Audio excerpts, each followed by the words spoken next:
What, September 15th, 16th, 2021, and we are getting ready to start our second surgery for the day. This is going to be, again, a patient with lower back pain and leg symptoms down into the legs from herniated discs at L34 and L45. Let me take a look at the MRI. Scroll a little bit for me. Looks good, yeah, okay. That's a biggie. 4-5 is the worst. So, yeah, they're both bad, but 4-5 is worse. And the 4-5 is on the left, and I am on the left side. We all agree? Yes, sir. All right. We're going to get started, okay? First thing, are you comfortable where you're laying?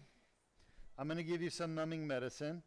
You just let me know if the numbing, if you're having any pain, okay? You're going to feel a little stick and burn. That's normal. That's the numbing medicine going in. Kind of like when you go to the dentist. Okay, you feel that?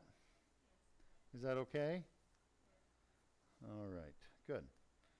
And then same thing on the other side.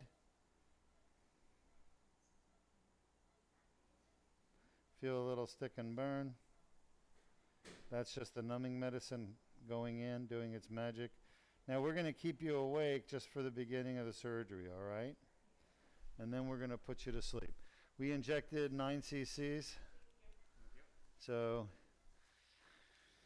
now, first thing I need to do is to make sure that our fluoroscope is lined up properly with our patient and her discs that we're trying to fix. Once again, we are on the left side. So we're going to do L45 on the left, and we're going to go to the other side and do L34. Let's go ahead and go to a lateral view, please. Yeah, so that's high. Now, if you feel any pain, just say ouch, okay? And then I'll try to give you some more numbing medicine to make you more comfortable. Yeah, so we do need to go considerably lower. Let me do my best, because we're dealing with, how's our blood pressure? Let's bring that down. Yeah, let's bring that down. I'll get this.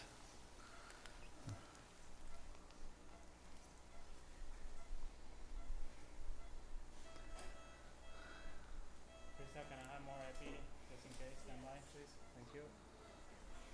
Let's see the other side.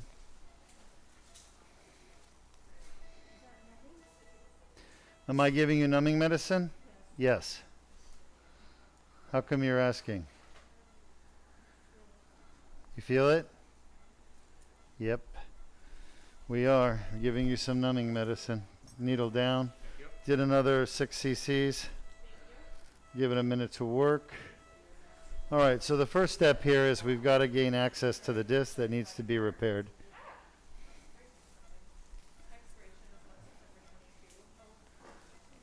Okay.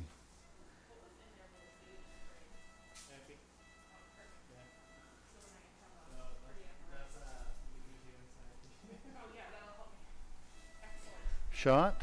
Let's see where we are. All right, so basically this side we said we're doing 4-5, correct? Left is 4-5, that's where we are. If we make that noise stop, is there a way to do that?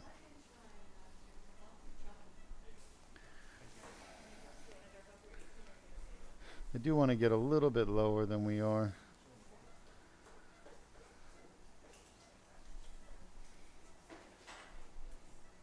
Remember, let me know if it's uncomfortable, and I'll do what I can to make it more comfortable for you.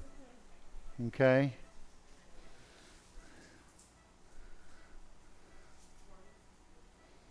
Shot. So you've gotten the 4-5 lined up beautifully. You can see 5-1 below. We're heading right towards 4-5. So that's good. Shot.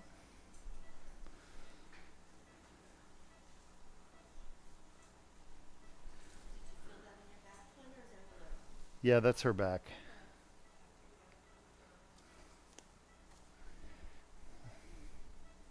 None.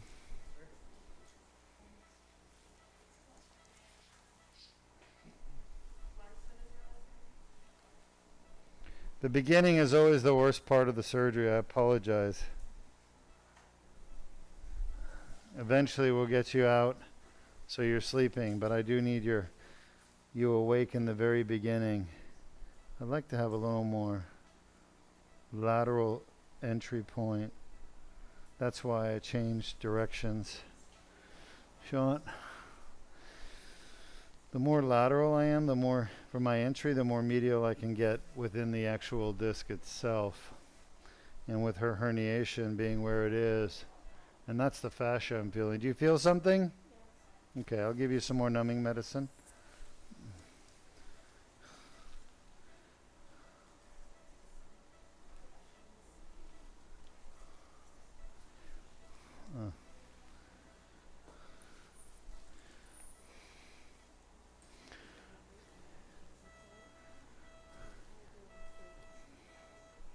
Shot. Shot. You okay? Shot. You're doing great, by the way. Shot. I only need you awake for the beginning.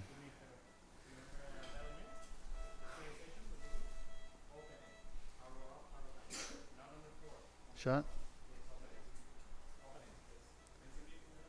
I hear it. It's beeping. It's done. Shot. What's beeping? Oh, my machine. I just realized.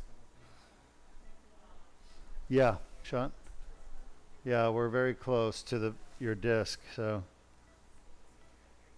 Shot. Shot. Shot. Shot. All right, so we're right around the facets. For how many minutes? Shot. Let's get an AP. We're working on the L45 disc access. So what I'm doing is I'm going from the outside world, the skin, down through the muscles without damaging them, because we're just using a tiny skinny little needle, and we're aiming for that disc. Okay, what we're seeing there, squiggly lines, is just the Raytech. It looks perfect. All right, let's go back to a lateral view, please.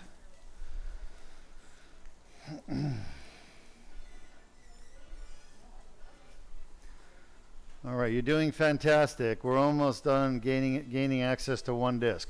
Now, x-rays are not a good tool to use to look for a disc herniation, but you can actually see some gray material within the foramen at L45, and that is the herniated disc. Okay. Shot.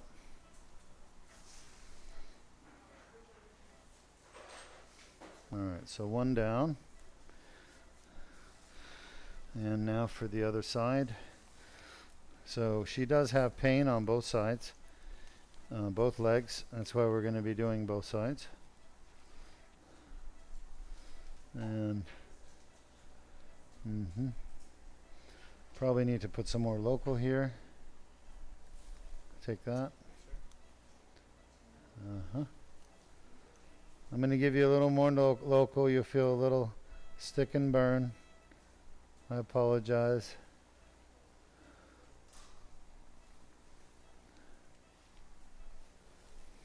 So this is the worst part of the surgery to be awake for. I realize that, but we're going to have you asleep soon, okay? So we're just gaining access to those two discs, 3-4 and 4-5. We're done with 4-5. Now we're working on 3-4. And that shouldn't be much longer. This is a minimally invasive surgery. There's no open part of the surgery. We're not doing a fusion. We're not doing artificial disc. You okay? Where do you feel that? All right. Just hang on. We're almost done. Shot. Shot. Shot. You all right? Good. Just get me an AP shot. So once again, she has herniations in 2 discs, L3-4 and L4-5. That's why we're targeting those 2 discs to repair with the Deuk laser disc repair. They're both causing her pain. They're both causing her leg symptoms. Where's the lateral view? Let me see. So I think we need to be a little closer. All right, go back to a lateral view, please.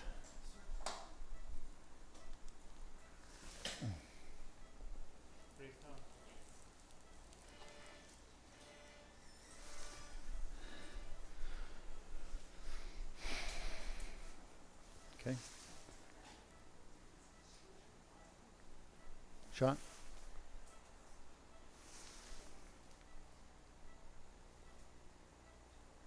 Shot.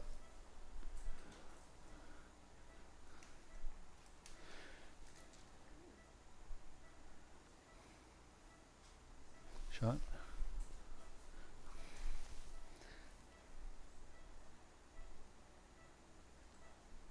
Shot.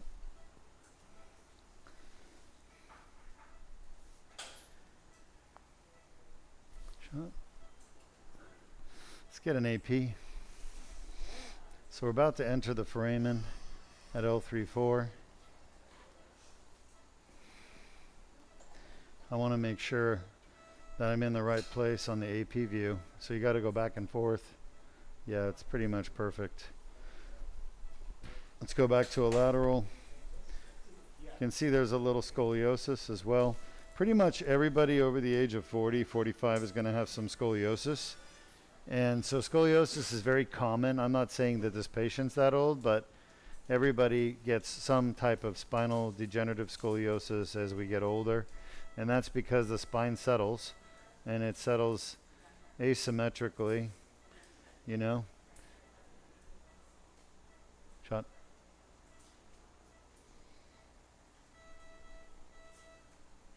And I can feel the herniation. You feel that in your back or leg? That's one of your bad discs. That pain will be gone when you wake up. You all right? All right. So good news is we've accessed both discs that are going to be repaired. I'm happy with our trajectory.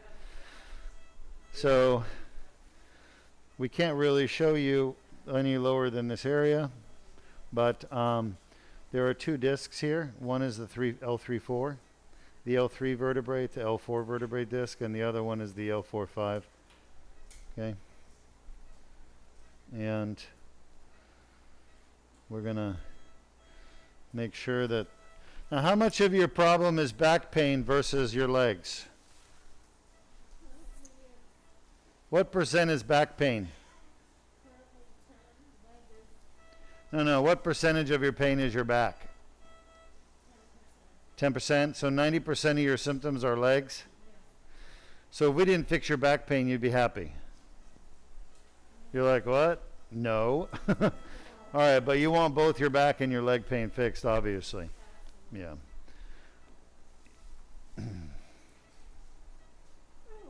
How bad is that on a scale of 1 to 10? How high did it go? All right, that was the worst it got? Is that where you typically get your back pain? All right, so that was L4-5, 6/10. Her response was much worse than that. She looked like she was about to jump off the table. But we're not here primarily for the back, we're more for the legs, so we're just verifying these discs are indeed causing her back pain, and that one definitely was. How bad is that on a scale of 1 to 10? Don't be tough. I know you're, what are you, Italian? All right. Okay.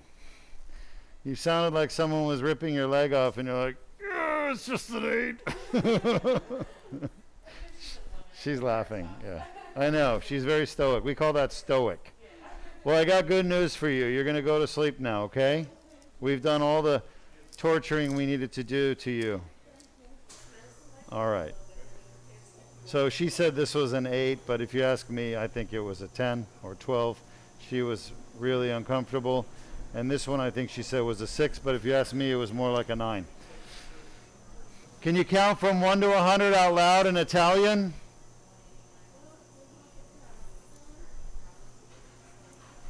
Nice and loud. All right.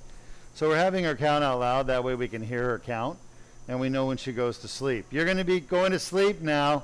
You might feel something in your arm. That's just the sleepy medicine going in, all right? It might feel like it's burning a little bit, but it's not. It's not doing any burning. It's just irritating a little bit. Shot?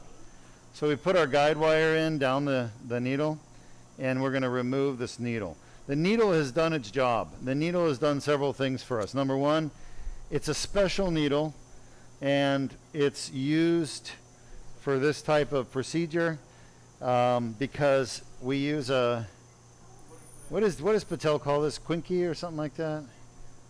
Yeah. Pinko, I think it's a needle. It's like a, Yeah. so this thing has a bevel tip, and I can actually steer it using the bevel. It's like a rudder at the tip. I didn't design it. It's out there readily available. But the rudder allows me to navigate to where I want to go without hurting anything. So once I get it in place, then I can bring this guide wire in and knife. And once we have the guide wire, we basically have a path that we can follow. The instrument will follow this path and not deviate off the guide wire because it's steel.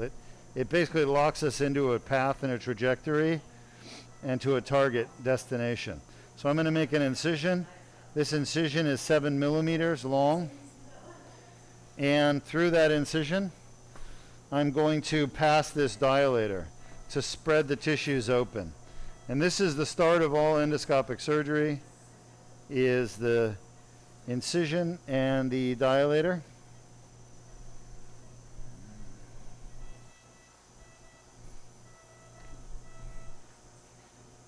She's very tough, but she's asleep, right? We have her asleep.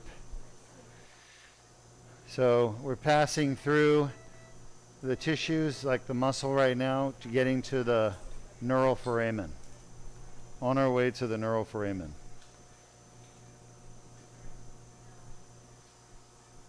Passing the facet joint, shot. And we're getting down to the herniation. Now this is where one of the advantages of this technique come in, is since we're literally at the herniation right now, I'm going to literally push some of the herniation back inside her disc. And the reason that's important is that this surgery allows us to reduce the herniated disc out of the foramen in part during this step of the procedure. And that is actually good for the patient because now I don't have to dig around in her foramen looking for the herniation. I mean, there'll still be some in there, but most of it will be pushed back into the disc where I can safely and easily remove it. Whereas any other type of surgery, if you try to get this disc herniation out of the foramen, you're literally going to be digging around in the foramen, around the nerve roots, and you could damage the nerve. We don't want to damage the nerve.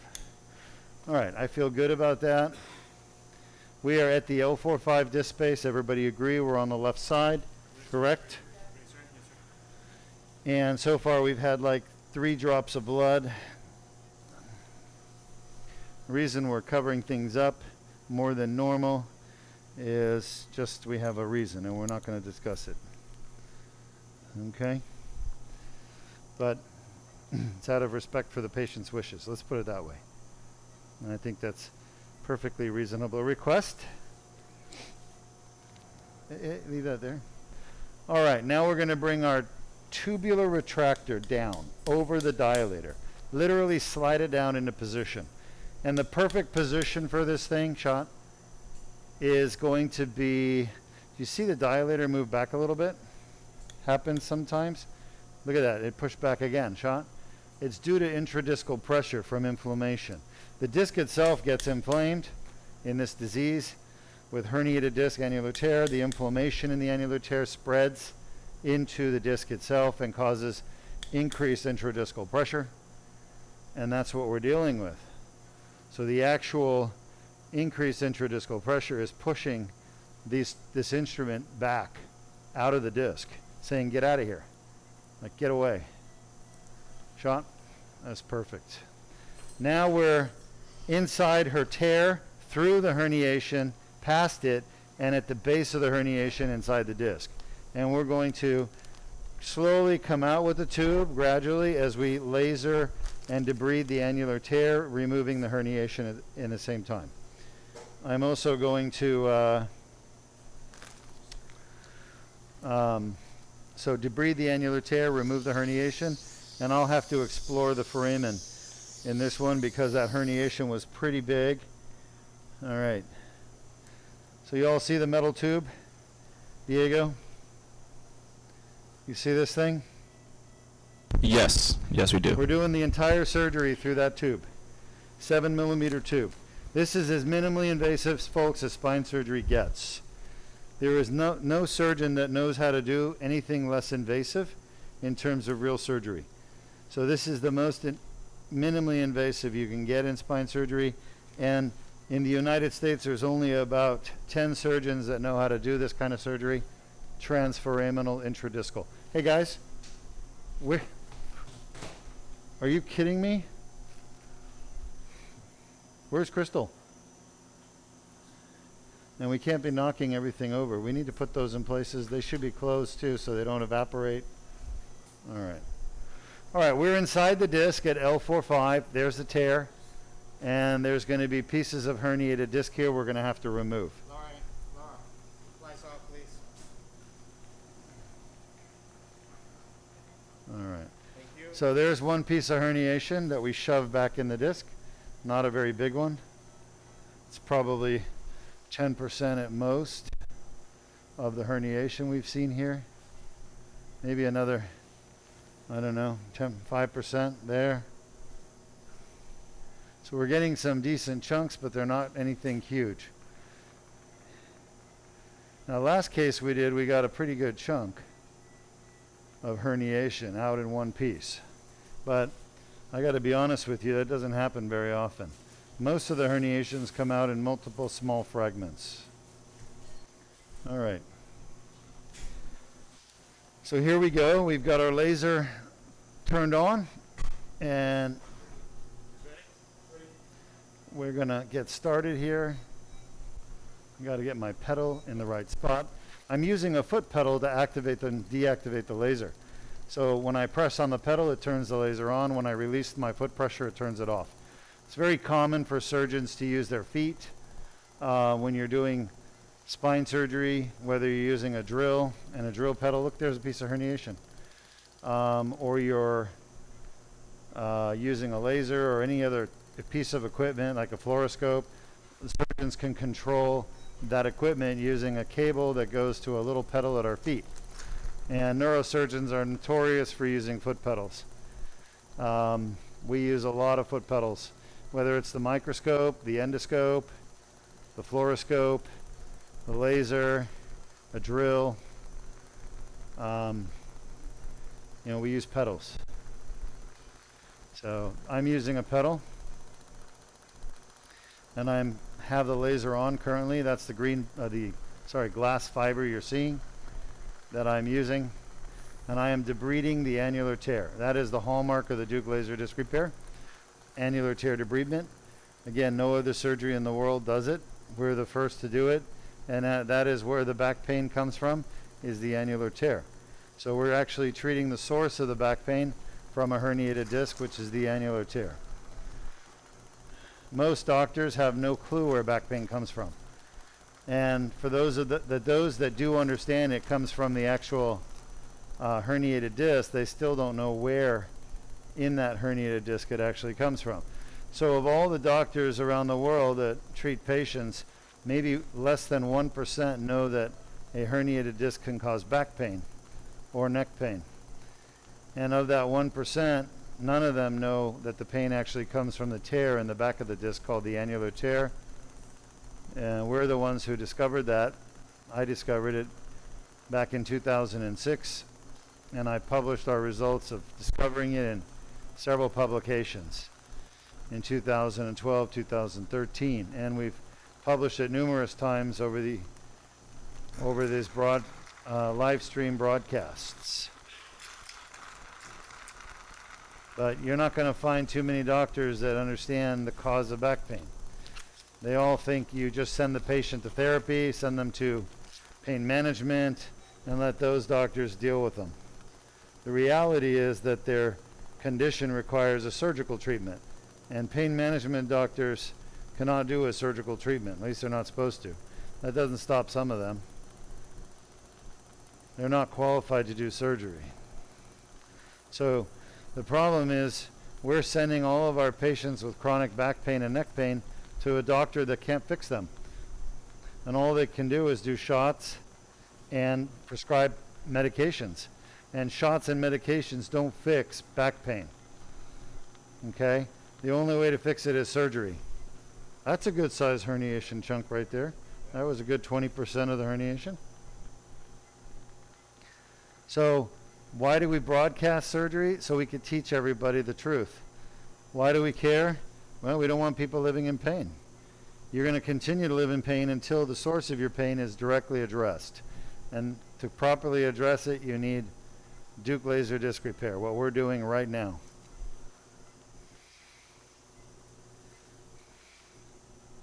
Any questions from our audience? And if you've watched a few of these surgeries, you'll note that what we're seeing down here in the lower back, it's a little different for every patient. This patient in here, there's scar tissue at 12 o'clock, but at 6 o'clock, there's this fluffy blue stuff. And that's really a combination of torn annular fibers and herniated disc material. And I'm trying to grab it and pull it out because the laser takes too long to zap it all away. And we don't want our patient asleep for too long. Okay, take that.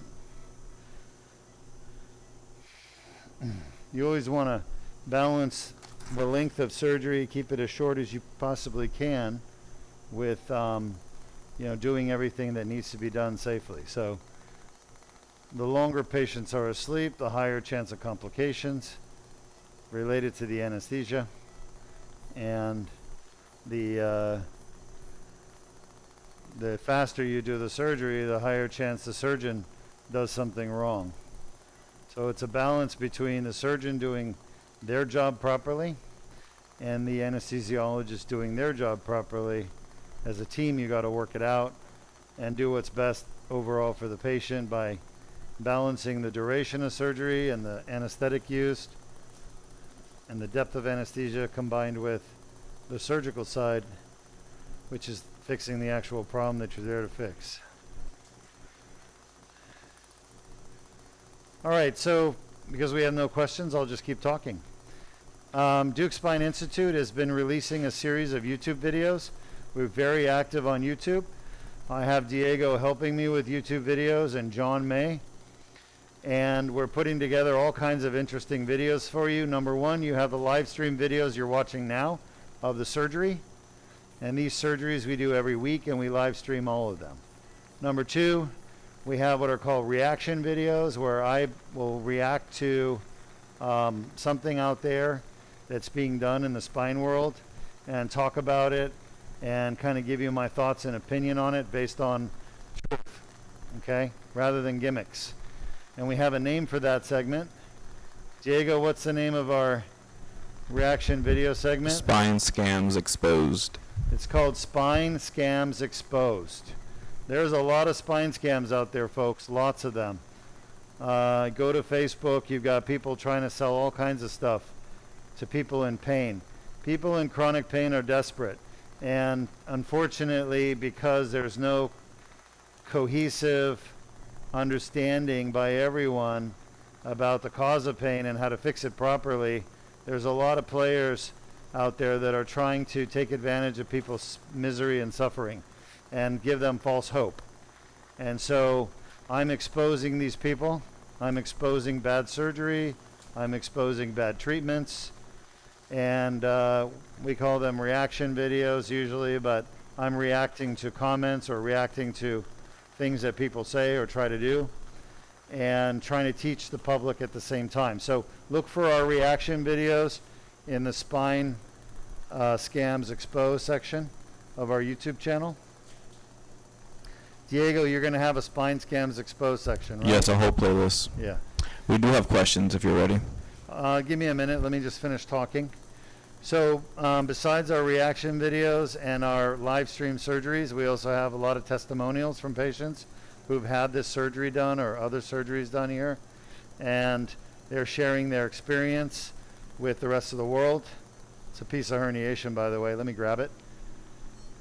And then we also have what are called our educational pieces, where we've, Zach, our animation director and producer, and I and our team have sat down and worked on creating some animations that explain causes of back pain, causes of neck pain. And they're in the educational video section of our YouTube channel. So look for those as well. So we have a lot of good YouTube video content that's all directed at helping people understand spine problems and how they can be addressed. The instrument I'm using right now is called the pituitary rongeur, and this is a special one made for endoscopic surgery. It's a lot longer than the normal ones. The pituitary rongeur was originally developed by neurosurgeons to be used to do pituitary surgery. What's pituitary surgery? It's brain surgery. There's a little gland at the bottom of the brain called the pituitary gland. Some people would argue that it's really not part of the brain, but maybe half of it is. Anyway, it's the realm of brain surgeons, which I am, and we go in there and take tumors out of it.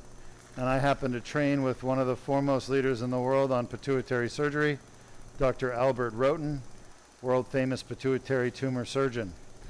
And Dr. Roten is deceased, and I was fortunate enough to train with him at Shands Hospital and University of Florida during my neurosurgery residency, which is where I went for my residency. So Dr. Roten helped develop the pituitary rongeur and modify it in his career, as well as he developed several other instruments and modified them as well. So I had the benefit of working with Dr. Roten and learning how to do brain surgery from him.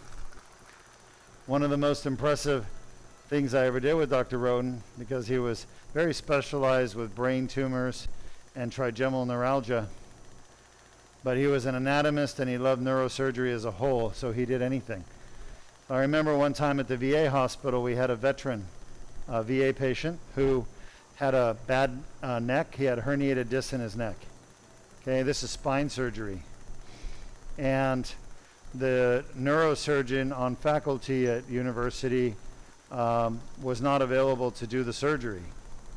He had gone out to a meeting, and nobody had properly coordinated getting what's called an attending surgeon, a surgeon who's going to supervise the residents, because I was a resident. And so was Rob Miracle. Rob Miracle was the chief resident at the VA, and I was the senior resident at the VA.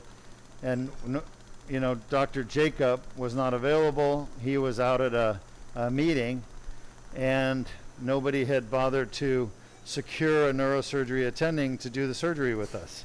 And we couldn't do it on our own. You have to have an attending physician, someone who's finished their training and is a faculty member. Okay? So I remember that we were desperately looking for anybody, but they were all gone to meeting except for Dr. Roten. And Dr. Miracle said to me, go ask Dr. Roten if he can come over to the VA across the street from Shands Hospital, come over to VA and be the attending for the cervical discectomy infusion. And I remember thinking, Dr. Roten? He probably hasn't ever done one of those in his career, you know, naively. And like, he just does brain surgeries, not spine surgery. And Dr. Miracle said, just go ask him if he could do it. So I ran over there and I saw him in the office. I said, Dr. Roten, Dr. Miracle asked me to come by and ask you if you can come do a spine surgery with us at the VA. And Dr. Roten said, who was supposed to do that? And I said, well, I think Dr. Jacob was, but he's not here. He went to the meeting. Oh, I see. And there's nobody else that could do it? No, Dr. Roten. By the way, we all mimic Dr. Roten's voice. So if you don't know what I'm doing, if you knew Dr. Roten, you knew that all of his residents all imitated his voice. Of course, when he wasn't there, we would never do it in front of him. But that's how he talked. He had a very soft, airy voice, but it was famous. And if you go see neurosurgeons around the world and you talk like that, they all know you're talking about Dr. Roten. So I said, well, Dr. Roten, we don't know what else to do. He goes, just give me a minute, Ara, and I'll be over there, okay? So I'm like, oh boy, this is going to be bad, This is going to be bad because Rob Miracle was training to be a vascular neurosurgeon, to clip aneurysms, not do spine. And Rob didn't know what he was doing, all right? He didn't know what he was doing on the spine.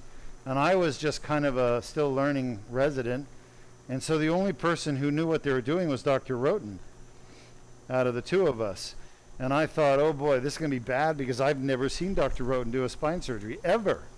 And spine surgery is one of those fields that moves along over the years. There's all this new technology. So Dr. Roten shows up at the VA hospital, very tall, big man, and scrubbed in and helped us with the ACDF. And let me tell you, that was the best technical ACDF I have ever seen, besides my own, in my career. He is a master, and he blew me away. His understanding of the anatomy, where everything was, and the cleanliness of his surgery, it was just perfect. It was like the most perfect ACDF I've ever seen. And I thought to myself, how could this man possibly know how to do this surgery? Because I've never seen him do it. In the 6 years I was there, and I was there 7 years total, I had never seen him do a cervical decompression infusion with a metal plate and screws. So I learned a lesson then. Dr. Roten was truly a master of neurosurgery. And once you understand the anatomy and you understand the mechanics and what you're trying to do, a great neurosurgeon can do pretty much anything. All right, let's take the first question. Sorry to make you all wait on the questions, but we're going to be here a little while, so I figured we'll get to all the questions anyway. Yep. We have praise for your hilarious impression. I didn't really hear what you said. Oh, can you hear me? Yeah, but go ahead and speak up. Yes. We have someone saying that your impression is hilarious. Oh, my question is hilarious? Or my comment about Dr. Roten? Your impression. Oh, my impression of Roten. Yes. Yes. Oh, by the way, mine isn't even that good. I mean, Rob Miracle had the best. Rob Miracle probably still has the best. Rob Miracle was the chief resident with me that did that case with Dr. Roten. He was always making fun of Dr. Roten's voice. He loved Dr. Roten. We all did. We all respected Dr. Roten tremendously, like a father. But we all made fun of his voice when he wasn't there. All right. And we have a follow-up question. Are you working with any legislators in an attempt to get insurance to cover this? She's moving just a little bit. Am I working with any legislators in an attempt to get insurance to cover this surgery? So I think that's a big misunderstanding. People think insurance doesn't cover the surgery. Insurance does cover the surgery most of the time, okay? There is one insurance that will not cover the surgery as of yet, and that is Medicare. Medicare won't pay for it, period. Medicare won't pay for artificial discs either, and there's thousands and thousands of artificial disc surgeries done every year in the United States. Medicare calls it experimental, okay? Medicare calls artificial disc surgery experimental. Medicare is basically run by private insurance companies like Blue Cross Blue Shield, Cigna, Aetna, and United Healthcare. Okay, so Medicare is basically just a bank account. And what happened years ago is that Blue Cross Blue Shield came to Medicare and said, hey, we can save you lots of money, Medicare, And Medicare said, how are you going to save us money? And they said, we're going to manage the claims better than you do. Well, Medicare said, what do you mean by manage the claims? He goes, we're just going to be more careful about how we spend the money. So they struck a deal where Blue Cross Blue Shield became what's called the Medicare Administrator, or MAC, and they have a different name. It's called First Coast Services. So for those of you that have the Medicare plan in Florida, Puerto Rico, Virgin Island, it's called First Coast Services. That's who manages it. And it's basically Blue Cross Blue Shield subsidiary. So how do they save Medicare money? By denying treatments, by denying tests. That's how they do it. They started to deny. And the way they deny medical treatments and tests is they call it experimental. That's the only way by law they're allowed to deny paying for and authorizing a medical treatment. They call it experimental. So you may have had your doctor tell you, you need a root canal because your tooth's infected, and then your insurance comes back and says, sorry, that's experimental, it's not medically necessary. So that's the way they describe it, experimental, not medically necessary. What they're trying to do is make the doctor look really bad to the patient, okay? But reality, what they're doing is they're just denying to pay for the procedure. They don't care if you go have the surgery done. They're just saying we're not paying for it. So what has to happen is people have to get the surgery done by paying out of their pocket. We have to bill the insurance. They will deny paying for it because they're trying to make more profit. And then we take them to court and we sue them. It's that simple.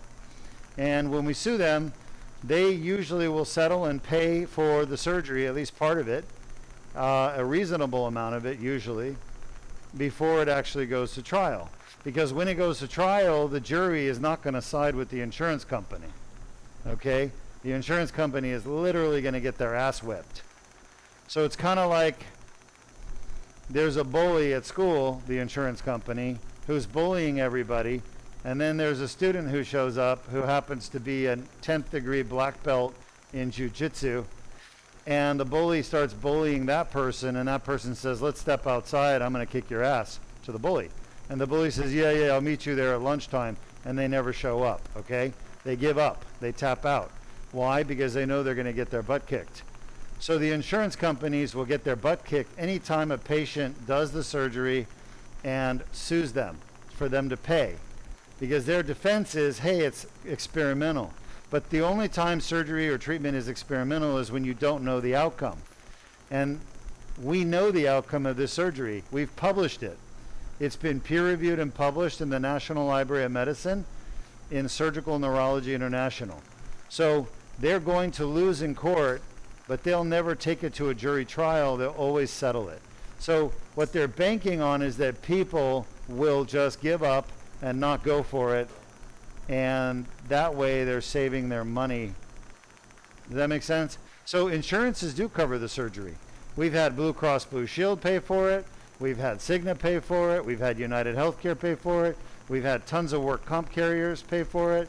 We've had Christian Care Ministries pay for it. We have lots and lots of insurance companies. The only one we've never taken on, we've even had TRICARE pay for it. The government, military. We went to court with them. We went to court with Humana because Humana was denying paying for it. And we took them to court. For 3 days I sat in court and presented evidence to the judge about this surgery and how beneficial it was to patients. And in the end, the judge agreed with us. It's medically necessary. It is not experimental. And TRICARE got their asses kicked. And we have that decision from the court. And that Deuk laser disc repair is medically necessary and indicated. So the only one we haven't taken on and beaten is Medicare. And we will take Medicare on, trust me. It's just we're not prepared right now. We're too small, and we don't have the resources to take on the government yet. But we will. We'll take them on because we know we're right, and we know they're going to lose. We just have to, suing Medicare is not an easy thing to do. There's like a process. The federal government has no problem letting us fight each other like wolves, kill each other. But when it comes to them, they have special treatment for themselves, and they don't just let people sue them. So we will get to Medicare, don't worry. I don't know when it's going to happen, but I need the right attorney who understands how to sue Medicare and win. And we need the right patients who want to take on Medicare and get this covered. Now, I will say this, artificial discs aren't even covered by Medicare, and they have a lot more money than I do. The companies that make artificial discs in the United States are billionaire companies like Medtronic, Johnson & Johnson, you know, pretty much there's probably like 3 or 4 companies now that make them. And those guys haven't even been able to beat the government yet. So what could I possibly do? And they have a lot more money and power than I do. And they know all the politicians. This is some more herniation. So we're getting close to the end of this. And look at all the herniations coming out from under the nerve root. That's a nice, look how smooth it is. Yeah, okay, so long story short, we're gonna beat Medicare, I promise you. We're gonna beat all the insurance companies. But I need people to help me. I can't do it alone. I don't have the ability to do it alone. You know, people have to stand up for what they want. Stand by. You want to let the insurance companies bully you into living in pain or having fusion surgeries that you don't need? Then let them. You know, I'm not going to fight them for you. You have to fight them. I will stand there by your side and fight them with you, but I won't fight them for you. It's not my back that needs surgery, it's yours. So the government and the insurance companies, honestly, they hate surgeons. They don't want us. They don't listen to us. They don't care about us. They basically tell us to go pound dirt. But patients are a different story. They will listen to the patients. The jury will listen to the patients. The jury actually cares about patients because the jury sees it as, hey, someday that may be me needing this treatment. I better approve it now so I can get it when I need it. You know, it's a bit selfish, more so than altruistic, but in the end it works. It will get you what you want. So I hope I answered the insurance question enough for you. But we do have insurances pay all the time.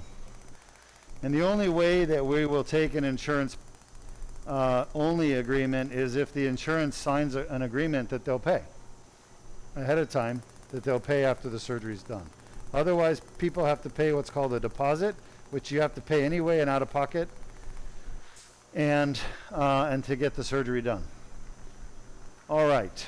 Any other questions? I just want to say thank you to Joe.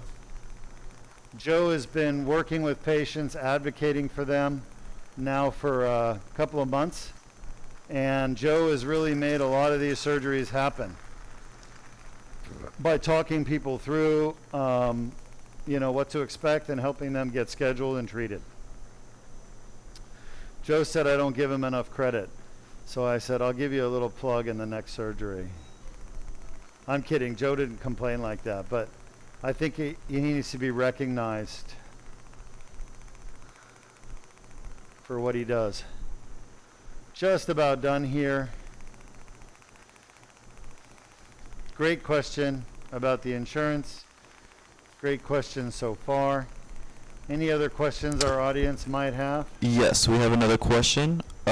Someone's asking on YouTube, what do you think about aerosty therapy? What do I think about what? Aerosty therapy? Can you spell it, please? A-I-R-R-O-S-T-T-I. Well, let's take a look. What is that? Why don't you look it up and tell me, because I don't want to misspeak. Yes, I have it right here. Go ahead, read it out for me. It's an acronym. It's Applied Integration for the Rapid Recovery of Soft Tissue Injuries. Did you get that? Yeah, I heard it. You don't want my answer. Okay. It's not going to be a nice one. Look, there, like I said, I'll tell you what, why don't we do a Spine Scammers Exposed version on that? I love it. Okay, I'm sorry. But look, I'm a big believer in massage. I'm a big believer in physical therapy. I'm a big believer in chiropractic manipulation. I'm a big believer in aquatherapy. I'm a big believer even in acupuncture. Okay? So if that integrates all of those, then I'm a big believer. and they're necessary. But you see what I'm doing right here? There is no physical therapy that can fix this disc. There is no chiropractic that can fix a painful herniated disc. And that's what people need to understand. There's only one way to get rid of back pain from a herniated disc, and it is this surgery or a fusion, a properly done fusion, okay? There is no other way, period. I've tried them all. I know what they all are. I know where the pain comes from.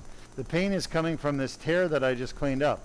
And there's no treatment in the world that cleans the tear up besides what you're seeing. So that's why I'm confident that that treatment is not going to work to get rid of discogenic back pain. Heck, for the longest time, this is a piece of fat, by the way, for the longest time, people didn't even believe that the disc could cause back pain. Finally, people are starting to understand the disc does cause back pain, okay? And not only does the disc cause back pain, but it's fixable. And it doesn't have to be with invasive surgical techniques, okay? I need more irrigation. Are you fixing that for me? Thanks. All right, I'm going to take a little peek. This is the harder of the two discs to fix. So I want to make sure we get it right. Hey. Okay. So I know that our exiting root's going to be right there. You all see it? The white thing? That's the nerve root right there. Just wait. Just up there. You can start to see some of the fibers. Let me see this. I'm going to try to clean a little more of the herniation out from underneath it without doing any damage to the root.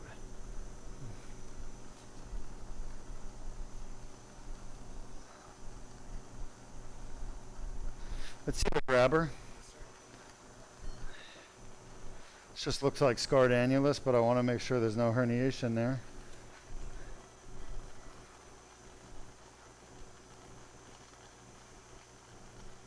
This is mostly scar tissue right where the herniation was, just behind it. So you got to know your way around the foramen as a spine surgeon to be able to do this transforaminal surgery. You got to know what everything is. And 99% of spine surgeons have no clue what's going on in here. They literally have no clue. If I showed them this and said, what is all this stuff? They'd be like, where are you? I mean, where is this being where's the surgery being done? They would not know. And if you said it's the foramen, they would be like, I have no idea.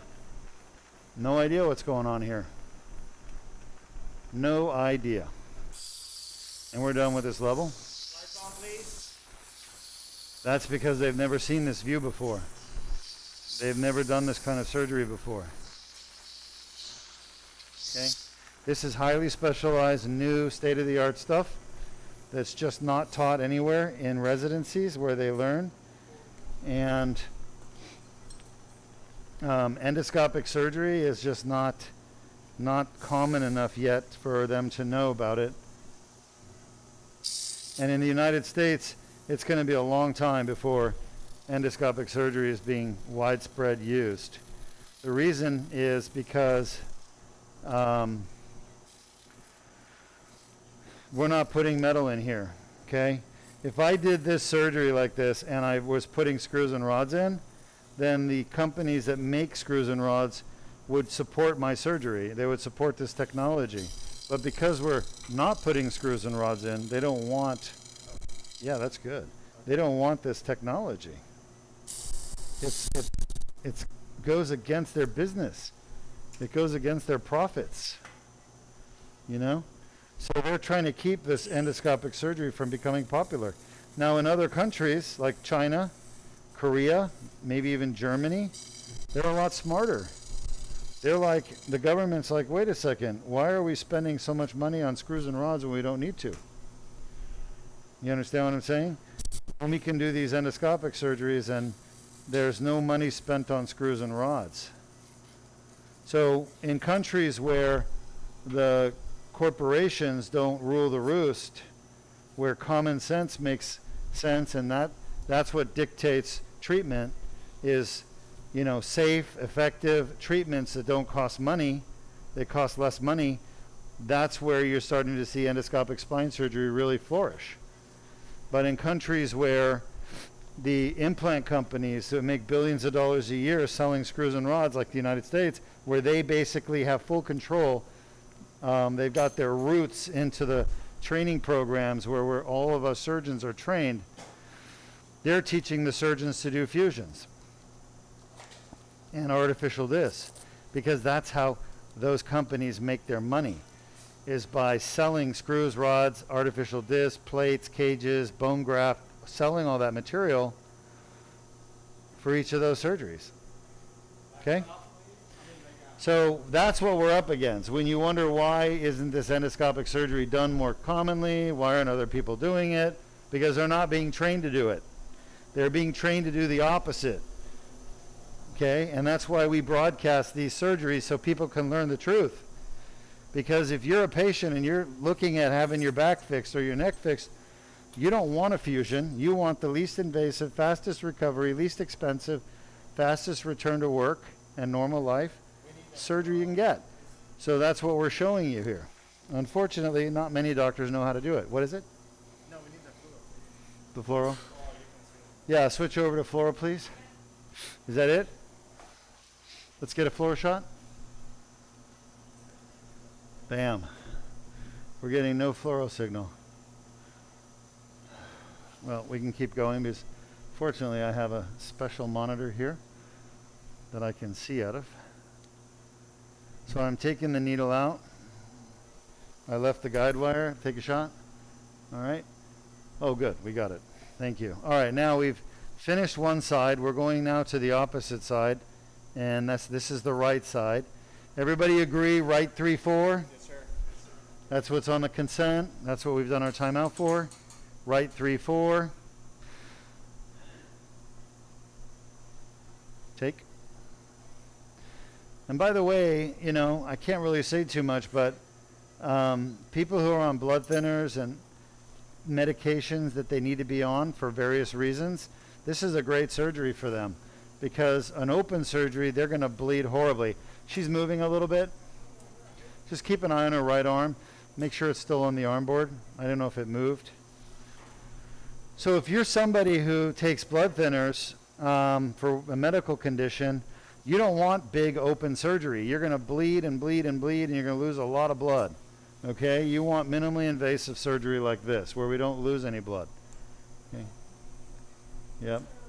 She's not happy about that. We need to get her a little deeper. You're doing fine. Just relax. We're almost done.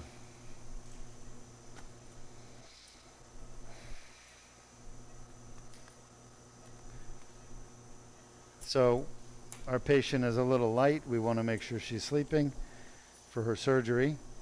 And, you know, whenever you're doing propofol sedation, it's a bolus through the vein. You don't want to give too much. Patient will stop breathing. And you don't want to give too little, because then they're awake. So your anesthesiologist has to find that perfect, you know, amount of medicine to give to make the patient sleep, but not too deep that they stop breathing. Now, that's one of the things about twilight anesthesia. You've all heard about twilight anesthesia. Twilight anesthesia means we're not putting a tube down the throat. We're not putting the patient under general endotracheal anesthesia. How are we doing, Doc? I mean, if she's conversing with you, we're not quite there. All right. All right. So this is the painful part of the disc herniation right here. So I'm kind of just pressing on it to see if she responds. I don't see any responding. Do you? No. So I think we can proceed. Yeah. And the tip of the dilator is up against the herniation right there. And it's hard. It's firm. It's scarred up. So this is where I'm going to push that herniation back into the disc where it came from, and then we're going to take it out in pieces from the disc.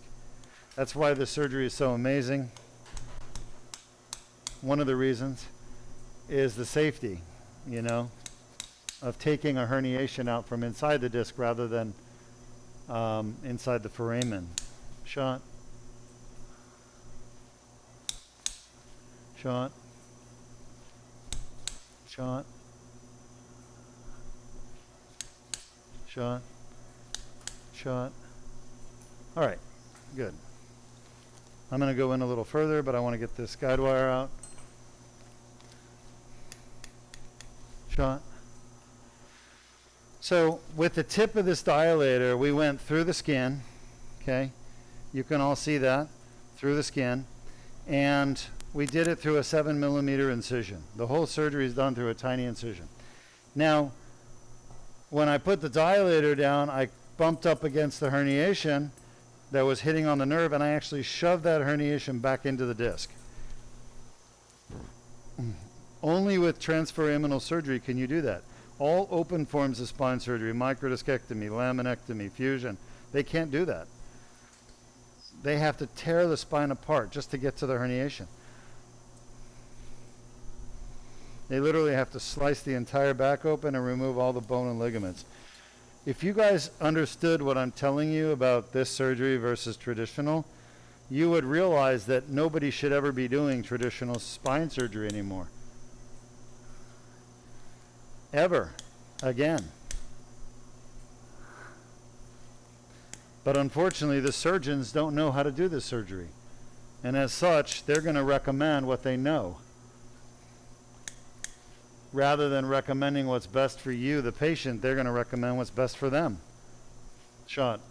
That's just the way doctors are. They're selfish, unfortunately, and they're not going to put the patient's needs ahead of their own. I make far more money doing fusions than I do laser surgery, far more. If I told you the amounts, it would blow your mind. But I still do the laser surgery because that's what is best for my patients, for their recovery, for their safety, for their results of best results. All right, last disc. Scope on, please. Right side. 3-4, that's exactly what we're doing. So we're going to go in here in 10 minutes, get this disc repaired, and then we'll be waking her up and letting her go home. This is outpatient surgery, by the way, in case you didn't know. Grab her. We're inside the disc. That is herniated nucleus pulposus. Hey, come on, Flynn, you got to help out. Okay, don't make your supervisor get on his knees, unless he's proposing to you. All right? He's teaching you. What you got to do is you got to help him. You're a young, healthy guy. Hop down there. Oh, look at that herniation. That's a biggie. Let's show it. Can you show this? Diego, you see this? Yeah, we're showing it right now. Look at the size of that herniation. It's See huge. that? It's huge. Yeah. Luis, put your finger over there so people can see. There's a hand and a finger, right? Real good. Okay. So, you know, no surprise. We expect there to be a lot of herniation here. And like I said, we shoved it back into the disc space. Now we're retrieving it. So, all right. That's pretty much what I've got. Now let's get on with the debridement. Hope you're enjoying watching. Do we have any more questions from our audience? No questions, but just a lot of people thinking that there's good news ahead of them because they feel like their insurance will pay for the surgery. Yeah. Yeah. Well, your insurance won't pay for your new car. Your insurance won't pay for your house. Your insurance won't pay for all the things that are important in life, like your children, their education. You pay for it. So if it was me and I needed this surgery, if my insurance didn't pay for it, I would pay for it. I really don't care. My insurance is not doing what's best for me. My insurance is doing what's best for them. And what's best for them is profit. And the only way your insurance makes profit is when you don't get medical care. That's how they make their profit, when you don't get medical care that you need. So, whether they deny medical care that you don't need or they deny medical care you do need, the profit is good. Either way. Their money, it doesn't suddenly become dirty money when they deny something you need. Their money is still green, whether they deny something you need or something you don't need. But understand, it's dirty money. Insurance companies that post $5 billion a year in profit, like United Healthcare quarterly or Blue Cross Blue Shield, they're making those billions of dollars because they're not paying for what you need. So that should not sit well for you.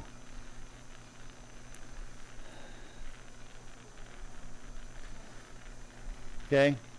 I don't know about you, but if somebody told me that there was a couple of pedophiles in my child's class, I would not feel comfortable sending my kid to school. If you told me my insurance company was just trying to make profit by taking my premium and denying treatment that I need that's good for me, I would not feel comfortable knowing that they're working against me or my family. And for those of you who don't know that, your level of understanding of insurance industry is abysmally bad. And by the way, most doctors have no clue what's going on with insurance companies. But the people who deal with insurance carriers every day, like me, and process 100,000 claims a year, and see the denials for no reason, see the denials, the games that they play to try not to pay for people's medical care, you get angry. But the problem is nobody talks about it. You know, hospitals don't talk about the money they've been denied payment for the services they've given. People don't talk about it. And everyone thinks the insurance companies are good. They're not good. They're not there to help you. They only pay because they have to pay. And if nobody forces them to pay, they will keep denying care. Okay?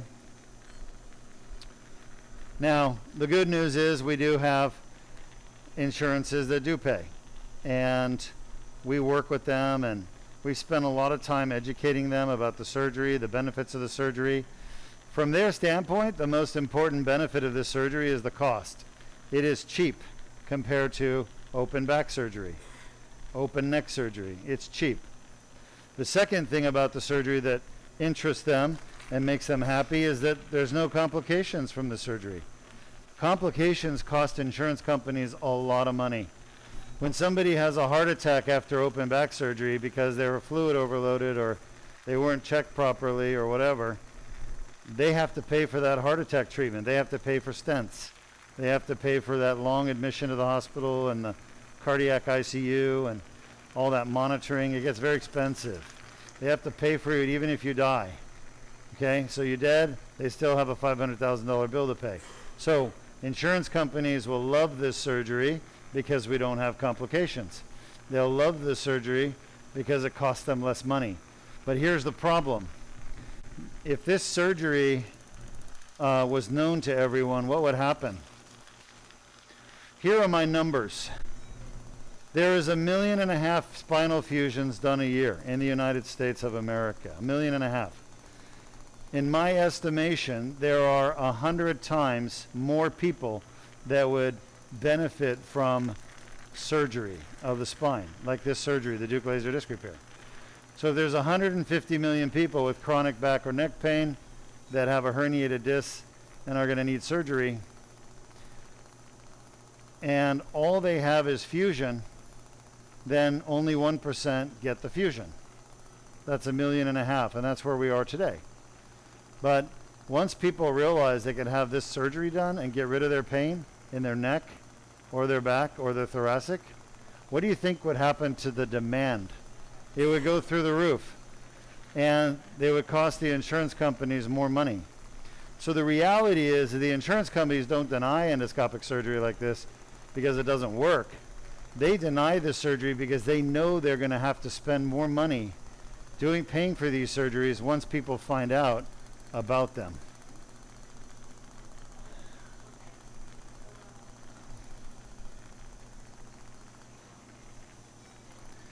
We have a Facebook question. Sure.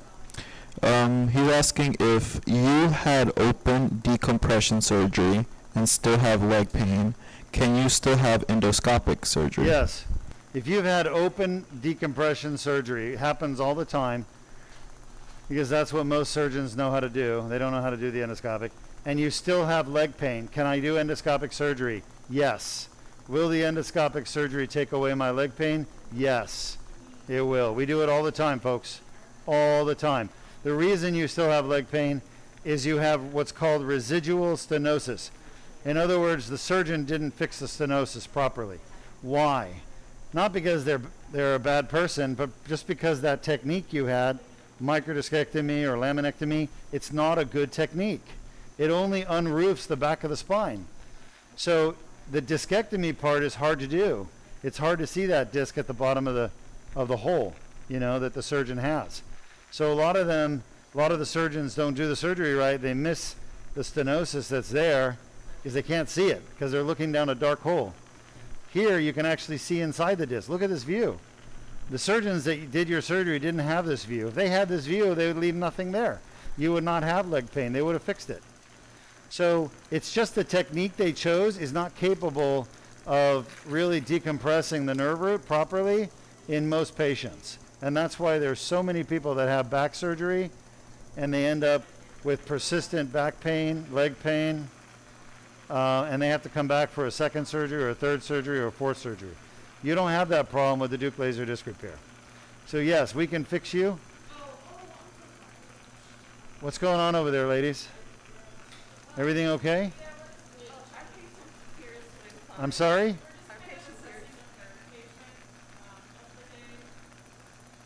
Oh, okay. Did you need me or not?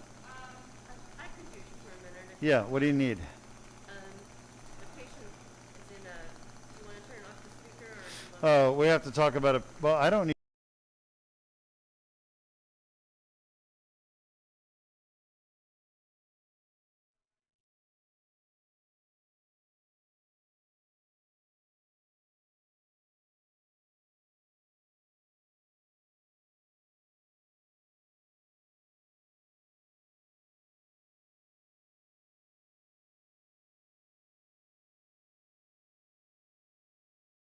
We're just saying our third patient of the day has blood pressure that's too high, and it's not safe.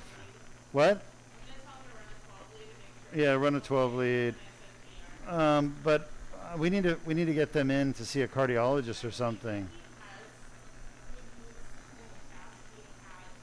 We need to get them in to see a cardiologist and get their blood pressure under control. actually, Huh? I would be more comfortable sending them to be checked out in the ER.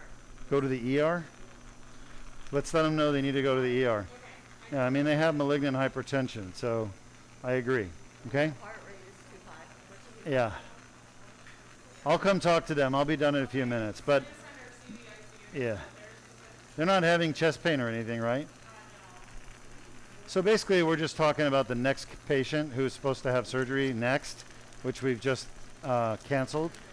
And the reason we canceled it, the reason we don't have complications here is that we're just sensible about the human body. And this patient's blood pressure, next one, is over 200 systolic, which is malignant hypertension. Once you get to 210, they're about 210. So it is not safe to proceed with surgery.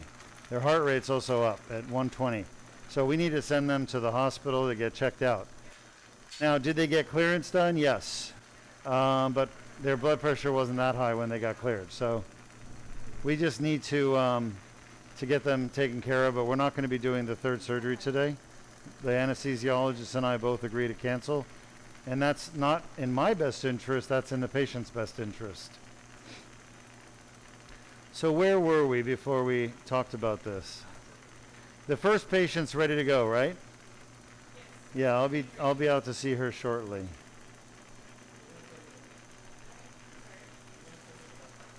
What was I talking about? Was I answering a question before that?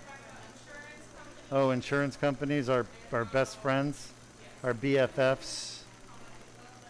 Yeah, insurance companies, they're so wonderful. Let me worship the ground they walk on, because they put people first. They put their CEO first, they put their stockholders first, they put their secret over-the-sea bank account holders first. You know, the profits you see from Blue Cross Blue Shield every year, United Healthcare in the billions. United Healthcare's profits are close to $20 billion a year. Those are the profits that they post. I don't know if you realize it, but there's actually much higher profit than $20 billion a year. What they do is they have subsidiary companies, and they pay those subsidiary companies off to hide the money that they're making. Okay? So to keep the money from going to the shareholders, United Healthcare, for example, has a janitor company. All right? The janitor company is Janitor Company X, and it's owned by some super powerful person who basically, I don't know how they did it, but somehow they have had original ownership in United Healthcare, and they didn't want to be tied to the profits of United Healthcare, so they own Janitor Company X. Okay? And Janitor Company X has an exclusive contract to clean the United Healthcare building, wherever it is, say New York. Janitor Company X is owned and controlled by the original owner of United Healthcare. And it may cost $500,000 a year to clean that United Healthcare building, but Janitor Company X has a contract not for $500,000 a year, but for $500 million a year, or $1 billion, whatever you want to call it. Some astronomical amount of money that's way more than needs to be paid to a janitor to clean a building. And, of course, that money becomes profit for Janitor Company X, which is, by the way, owned by the original owner of United Healthcare. That is how money is laundered, so to speak, without the public knowing about it. And it's through these subsidiary contracts that United Healthcare has.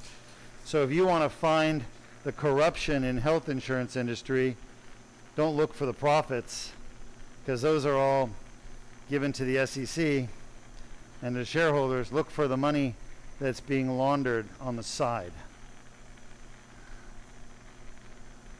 Look for the janitor contract for $1 billion a year to clean a 300,000 square foot building.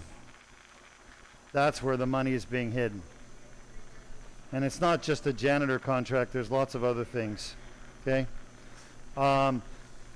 You could hide the money in hey, laser, in corporate jets. Okay? I own a corporate jet. I have a corporate jet company. I am the original owner of United Healthcare, but I don't want to take profits. I don't want to be like part of their SEC filing.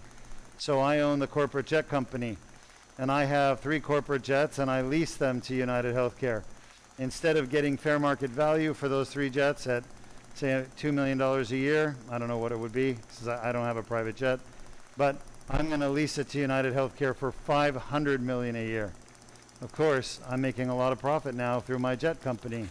That's how these companies are doing it, and nobody is catching them at it. And it disgusts me, because people are not getting their health care they need, and they're feeling sorry for their insurance companies. Oh, they had to pay so much money for me. No, those insurance companies are making billions and billions and billions of dollars in profit. Okay? Don't feel bad for them. Feel bad for the people who don't get medical care because they're denied medical care because the insurance company is just greedy and they want to make more profit. There's nothing in the world that makes me more upset than lying insurance companies that are profiting off of people not getting the medical care they need. Okay? So yes, the surgery is covered by several insurance companies, but whatever insurance company it is you have, we're going to fight them to get them to pay for it. And the only one we haven't fought is Medicare. And that's someday we will have our showdown in the street with Medicare, but only when I have 5 Gatling guns to their pistola. I won't take them on until I know I can beat them. And right now I'm not ready to take on the gunslinger.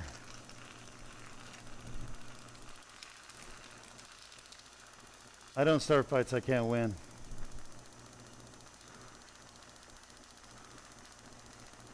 But we will beat Medicare, I guarantee you. Before I die, we will beat Medicare and we will have this surgery covered.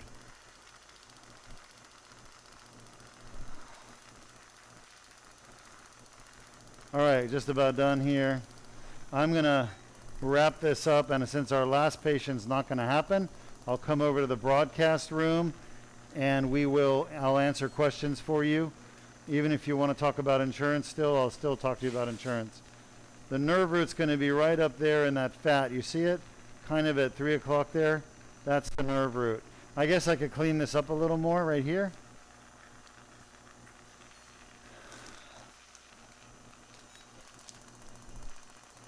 A little bit of herniated disc there. You see it, blue.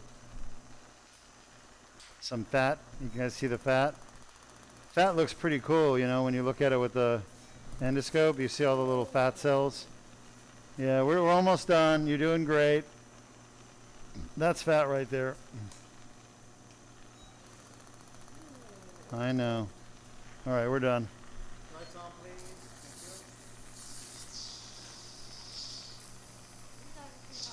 Thank She did great. She's going to do fantastic. Just clean this thing out with a little antiseptic. Where was betadine invented? Anybody know? Oh my gosh, look at you, Mrs. Trivia. NASA, that's right. NASA is literally 10 minutes away from us. Hey, lay still, you're doing good. I watched the launch last night. That was trippy. It looked like a light was up in the sky. Did you see that? Was that a SpaceX or was that a... That was the all civilian I saw on TV? You're doing fine, just relax. I know, it's uncomfortable. We'll have it out, huh? Yeah, you put a stitch. You're doing great, just relax. All done. Lay still. Hey, we're not ready for you to get off this bed, just lay still. All right, so she's just waking up. We're done. We did both sides. I think she's going to do fantastic. We just need to put a little Band-Aid here. Great job, everyone. So I'll talk to the last patient. We're going to have to get that blood pressure under better control.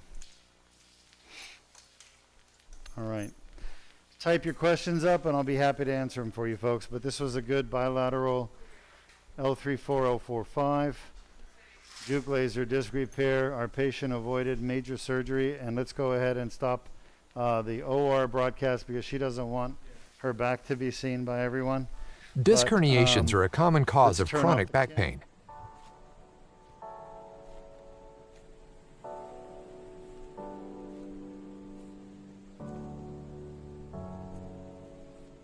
The inflamed annular tear causes back pain. Inflammation of the nerve roots causes leg pain. A Band-Aid-sized skin incision is made.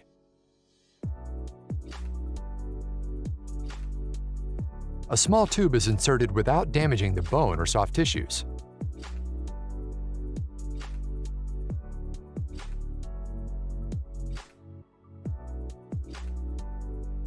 The laser removes the herniation and debrides the annular tear. The annular tear heals on its own.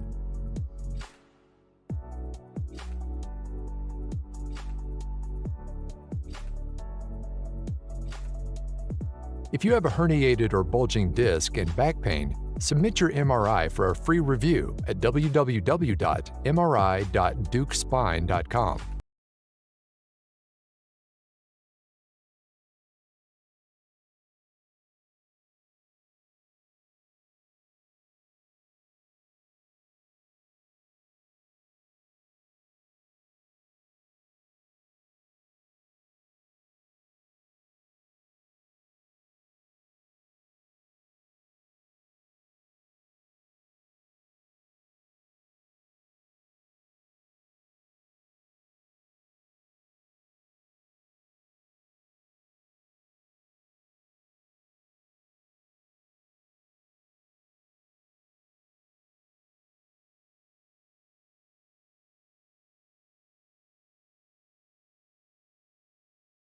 Disc herniations are a common cause of chronic back pain.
Disc herniations are a common cause of chronic back pain.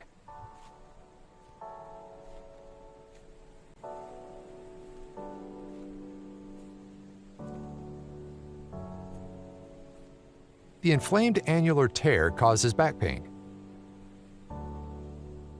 Inflammation of the nerve roots causes leg pain. A Band-Aid-sized skin incision is made.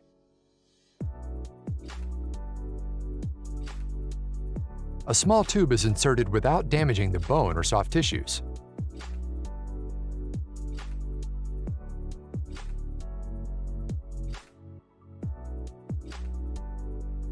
The laser removes the herniation and debrides the annular tear. The annular tear heals on its own.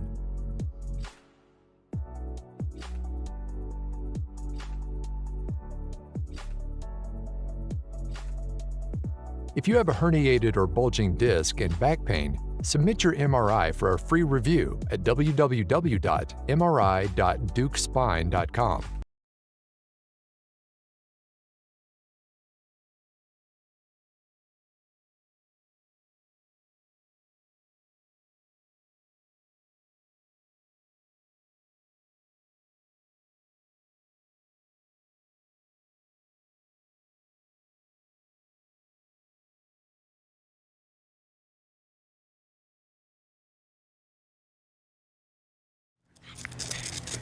Come on. I really feel great. I mean, well, before the operation, I could only walk up maybe 100 feet. I had to go back in the house. Now I can walk pretty much 2 miles every morning. In fact, they marvel at me at the gym that I'm able to do what I can do there. I'm kind of an inspiration for a lot of people at the gym.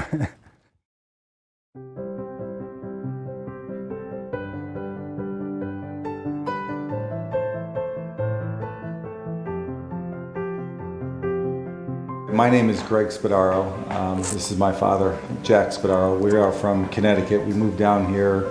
For me, it's been about 20 years. I think my father's been down here a good 24 years now. And we've been two individuals that have kind of suffered with back pain and problems for a good portion of our lives. My situation started back in 1964. I had an injury bowling, and it was not a serious injury, but someone at the time recommended me going to a chiropractor at that time. And I went to this guy, and I went to see him, and he ended up rupturing my disc. It was the first operation. It was a neurosurgeon in Hartford, Connecticut, named Dr. Scoville. And he did an excellent job, and for years after that I was fine, until I got here in Florida again, and my back problem started again. But we went up to Tampa. I had several laser surgeries done, which actually only aggravated my situation.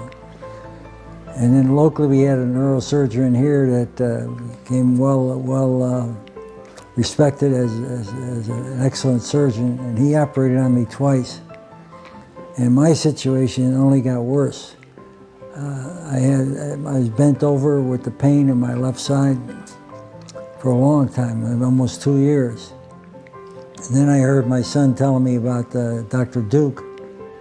And so I ended up going up to see Dr. Deuk and explained my situation to him, how I was in such pain and such, and he took an x-ray and evaluated me, and he showed me on the x-ray how my operation actually had come apart. The fusion that they did locally here had come apart, and the nerve was being impinged on by the bone. So he recommended to me that we needed to be operated on, and he told me what he was going to do and how he was going to do it, and that he felt he can help me. He was so convincing, and I was so desperate at that point because of the pain I was in, that I ended up going ahead and we did the operation. He did L2 to S1. So 4 levels. And it was a major operation.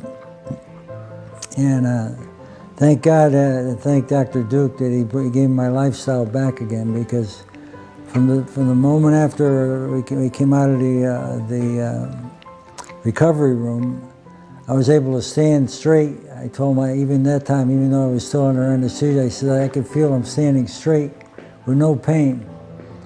He even made me dance a little bit at that point in time, you know, which was kind of funny, you know. But I've never taken any pain pills. I mean, it's amazing with the kind of pain that I had originally. That after the operation, it was totally gone. And so from my standpoint, my lifestyle is back. I stand straight, I have no pain. I go to the gym twice a week. I walk every day, and there's very few things that I can't do at this point in time, especially at 80 years old. I'm very proud to say that. I couldn't stand and hold him like this before the operation. Come on.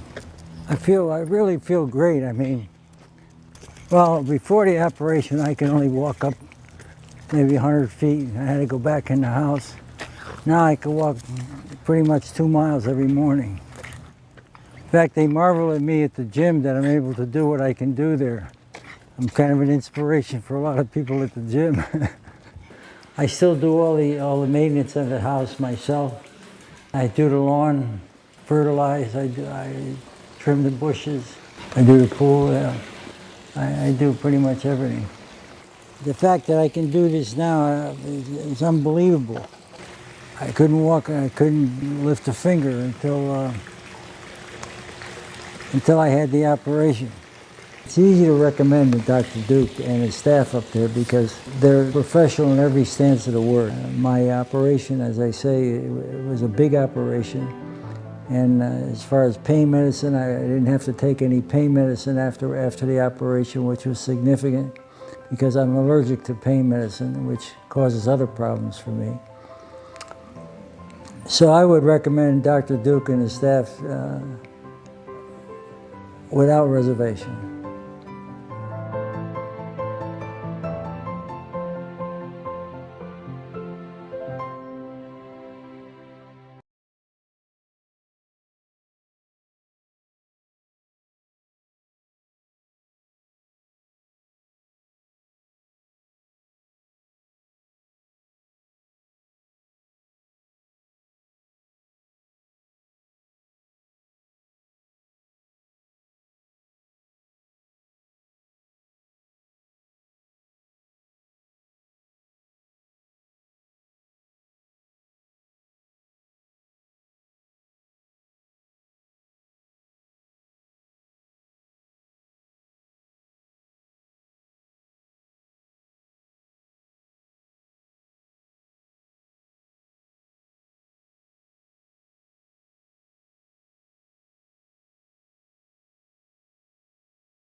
Deukmedjian, and I hope you're not seeing a green screen behind me. Are they? Yeah. Can we put a Duke spine thing back there? I'll do it when we're not live. All right, well, it is a green screen. So we just finished the Deuk laser disc repair on a patient who has lower back pain. She's had it for a long time. She had 2 herniated discs. One was on the left side of the spine and one was on the right. And we went on the one that was at the left side, we went on the left side, the one was on the right side, on the right side, we went in, and I basically removed the herniations and I debrided the annular tear. And she's doing good, she's waking up, and we're gonna be able to discharge her in about an hour from our facility. The average discharge time or recovery time is 52 minutes for the Deuk laser disc repair procedure. Unlike where you go to a hospital and have traditional back surgery, you're gonna be in the hospital for a night or even up to a week or 2 after surgery, depending on the kind of surgery done and the surgeon. So the nice thing about outpatient surgery is you get to sleep and recover in your own bed. You don't have to be in a facility. Also, by the fact that this is outpatient surgery, what it says is that the pain control is really good because there's minimal pain, there's minimal blood loss. Otherwise, if there was a lot of blood loss or a lot of pain, we'd have to keep the patient in the hospital and watch them. But because the surgery is so mild and gentle, it's done outpatient. So our patient is going to go home soon, and then we'll see her back tomorrow morning. Now, we do have a third case on. We may be canceling because the nurses have been checking the blood pressure, and one time it was high, one time it's low. We don't know if it's a blood pressure cuff issue, so we're going to have to figure that out, but we may be running with the last case. We have to get the anesthesiologist to check the blood pressure on the next patient. So hopefully we'll be able to do the next patient because they travel from Houston, Texas to get the surgery done. Most of our patients travel from out of state to come here to have the laser surgery because it's not done where they live. And what that means too is that the surgeons where you live probably don't know about endoscopic spine surgery, they probably don't know how to do it, and they certainly don't know what it's used for.